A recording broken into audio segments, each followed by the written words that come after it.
Kani ketika batesi TV, bat pidang pet yaki kubur baman kasni, balawan rasha pi da ka orange nisan, lom so po niya fabricate Shong, ringkat bat ka BDW International School nong mansong langkar ding Shong. Admissions open now.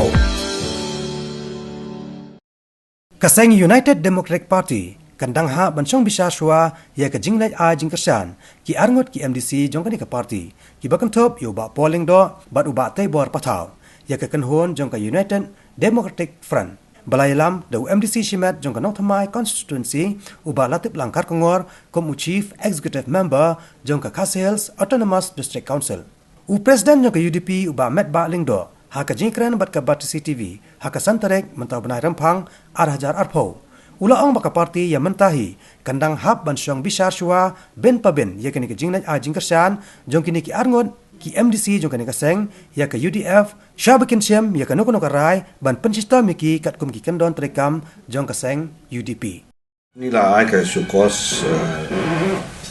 notice ya awal kini ke parti bad ba Teibor tap nak kena juki kila reply kata tingin haban bedke te ke daw balai kalau untuk bagi ki bakate inse ya bal bisa bahab dah kata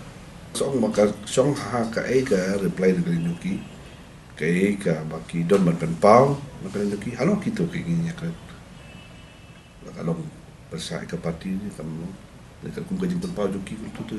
ayo i baki dang don be baka parti kalau kadang orang lebih pindah dalam parti kan don hi kejing bom sultanat bagi MDC ki badan apa UDP ki badan apa UDA apa des council kini support dia UDA tapi be kata apa kata kan hi kunta maka don hi kejing sultanat kan jungi parti de halor kata kejing sultanat baka kejing bom jungi kata nak kata kata misa aya ka syukos kan jungi bantip ya ke ka tahu ada ke jing kuat bertempau dengan joki. Dapat yo hidup iki jing keren nak kalian joki, jing bertempau dengan joki dengan melak bangan cutarai nak kalian joki. Maka mau dari betul. Maka politik belum cutarai kami ham nak kalian nanti Indonesia. Tak ada kau. Kawan rak susu ni perjimun hari bumbun kita. Kita bon ki leti ban cimkam ya kidu ki bele persai ke parti. Kita ki ba suspend dan ba expel kita ki ba Shong banyakan banyak sesuatu. Kalau lagi jadi kes lagi, bisa nak halau ki Jingpynshai bagi Jingpynshai lagi.